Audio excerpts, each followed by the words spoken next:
Hey everyone, just hanging out here, looking out the window, thinking about how hard these Rubik's Cubes are to solve.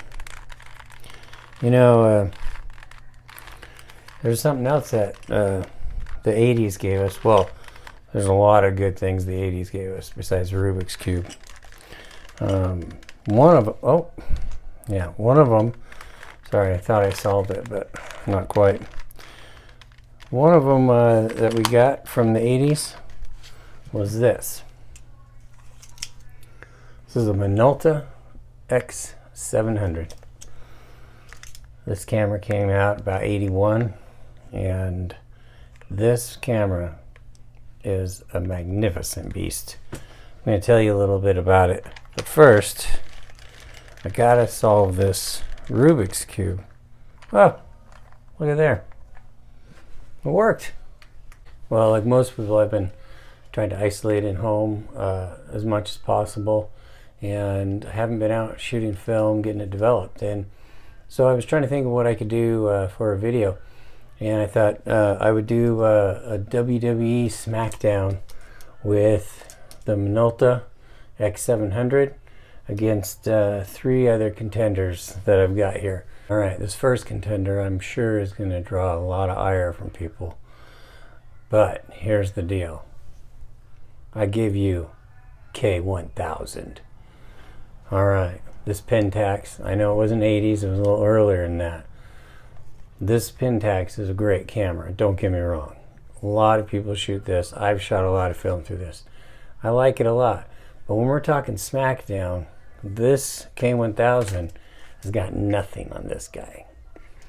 The Minolta says that the K1000, K, that must stand for kindergarten. Washed up. So the next contender, Nikon N50. Yeah, it can go full automatic. Autofocus, everything. But it's plastic. Kind of cheap. You know, plastic in there. Heavyweight. Earlier than that one, but this camera, way better. Now I know there's a lot of cameras out there. This one is hard to beat. But then Nikon, yeah, you know what they do? They come along and bring out the big gun. The F5. Now this is like the Arnold Schwarzenegger of cameras. This thing is huge. So heavy. Look at the size of this. Now, why would you want this? Well, for one thing, yeah, it can do that. Are you gonna do that and shoot film like that? No. So what's the point? All right. So what makes this camera so good? There's just a few simple things. First of all, 35mm camera. Pretty much all of them, whether you've got this or the K1000, it's a box that holds film and it has a lens.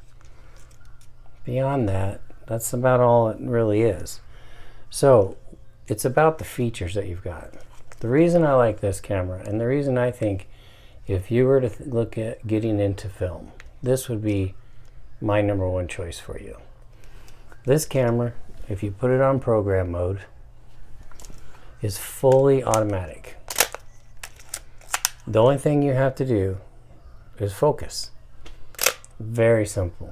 Not only that, it has a warning. So you can have it on with the warning or just regular on. If you have it on with the warning, it'll do this to tell you that your exposure might not be right. None of these other cameras do that. So that's the first thing. And of course, you can do it fully manual. You can unlock the lens, adjust the aperturing real easily, and if you need to do over or under, it's right there on the dial. So it's got everything for everybody. Easy camera to learn. You can start out and have it just tell you what to do, and you can slowly progress.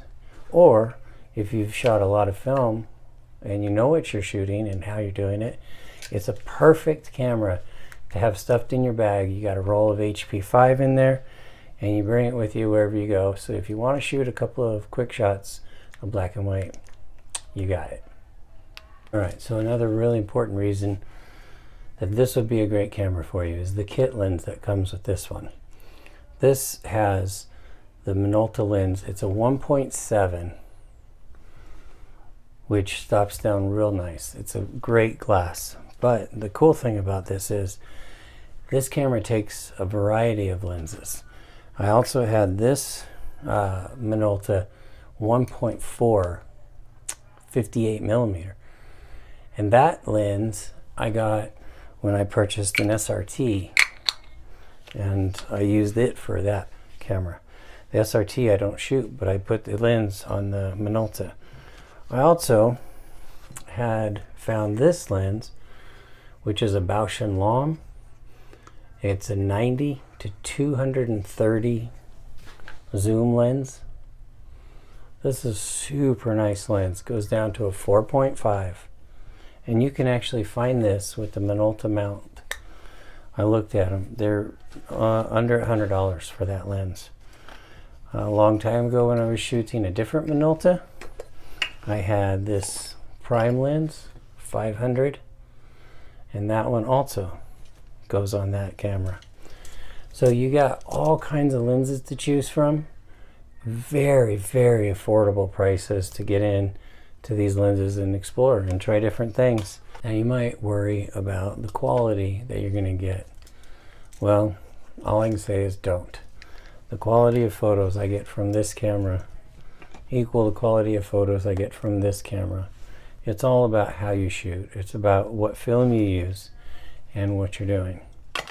This camera is fantastic in its quality, its handling, its style. I think it looks cool. It's an 80s classic that will never go out of style, just like most things from the 80s.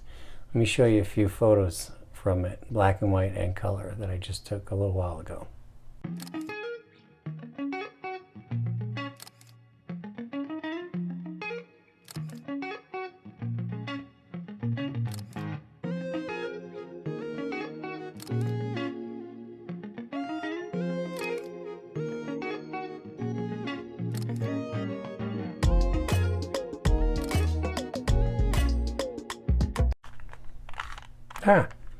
Solved another one. Anyway, I hope you enjoyed the video. If you did, give me a thumbs up. Please subscribe to the channel. I'll try and put out a new video every couple of weeks. And leave me a comment if you agree or disagree with any of the things that I said. Either way, it works. I hope that you're all staying home, staying safe, staying healthy, and we'll get through this together.